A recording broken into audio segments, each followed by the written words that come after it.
Great discussion for today. My brother gave me a chainsaw, little old Poland chainsaw. He hardly ever used it. I think he used it once or twice, but it had been several years since he used it. So he gave it to me, and I could not get that thing working. So I took it to my local chainsaw guy right down the road from my house. Got a little shop, and he took a look at it and he said, I charge at least $75. So I'm going to charge $75 to take a look at it. It's at your risk, but I have to charge at least that. He said, you might get something back. I'm not sure. He said, but what I think it is, probably be another $150 in parts and labor for me to fix, but I have a $75 shop minimum. I thought, okay, fair enough. And he said, listen, after you spend $150 plus $75, you're looking at probably getting just a new chainsaw. We live in a society today that is a little bit of a throwaway society, and it disturbs me and it bothers me. Same thing happened with my dehumidifier. In Wisconsin here, we have basements, and we have to put dehumidifiers in them to get the water out of and the moisture out of the air. And the same thing, the guy looks at it and he says, it's not even worth it to fix this. A new one is $175. Just go get a new one. Good point, I suppose, but it bothers me a little bit that we live in a throwaway society. What I want you to be thinking about is what your minimums are. So I'll give you an example. In your shop, let's say your shop, we figure out what your shop costs to run each year. You're paying your goldsmith, you're paying for power, you're paying for tools and machines, things like that. You're also paying for the labor for you guys. So a customer comes in with a very inexpensive job. We'll say a sterling silver jump ring, okay? Probably the cheapest repair, or maybe adjusting a prong, tightening a prong. Not sure what your minimums are on that, but let's say it's a $30 repair. Now, if you're taking in anything for less than $30, I guarantee you're losing money. But when you look at a $30 repair, when you look at really the analysis of what it costs to run your shop, pay you guys to take that in, write up a job envelope, put it in your system, call the customer. It goes back to your goldsmith, of course. All these different processes. It comes back to up front, somebody checks it, and then they call the customer comes in. All said and done, the simplest of repairs take at least 30 minutes of your time, your store's time. And when it comes down to that, I look at the operation costs of a lot of stores, and a $30 repair, you will lose money. Okay? But we're servicing our customers. We're helping our clients.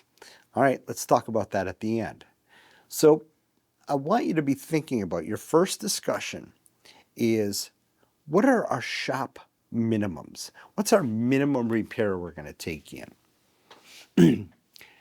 We can look at that when it comes to watch batteries too. If you're charging $10 for watch batteries, you're losing money. As a matter of fact, whatever you're charging for watch batteries, you're probably losing money, except we can't charge $50 for a watch battery unless we're doing an added service like cleaning or something like that. So, but I want to challenge you on this because we find there's a lot of leaks in stores because we're spending a lot of time doing these types of things. What is your minimum shop charge? Is it $50? Is it $75? I know people that have a minimum $125 shop take-in charge. Sounds crazy, I know. But when you do the math, when it comes to all the cost of running our business, if we're charging less than at least what we're trying to make up in costs by running our business, we're losing money. That time can actually be better spent with better ROI doing outreach with customers that we know that are in our top 20%, that we know are buyers. So I want to challenge you today. I want to challenge you today to think about the things in your store. Now here's another example, and be thinking about this. Do we make money if we sell a $79 fashion piece of sterling silver? or filled or not even sterling silver, just a fashion piece. Do we make money doing that? And I think when we look at the cost of running our business hour to hour, lights, air conditioning, heater, etc., snow plowing, and here in Wisconsin, selling something for that little does not make us any money. We lose money doing that, and our time can be better spent doing other things. Now, so what happens? We are the community liaisons, we're the community store. People love us. They come to us. We've created all these relationships throughout the years, and they trust us. And so gosh darn it, we're going to be the service providers for all of these people, for all of their needs. Okay, if that's the case, then let's be looking at additional charges and additional things that we can sell them. So for example, do we have your 25-point inspection like they do for our cars? Every time you bring your car in for an oil change or some type of service, they're always going to recommend you have your front brakes done, your tires, something like that. Let's be looking at the other things that we can be working on that make this repair profitable for our store.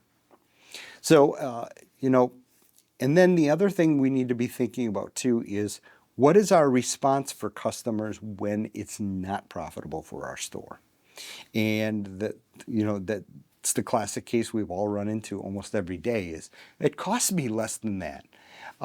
Yeah, okay, what's our loving, what's our a kind response to that?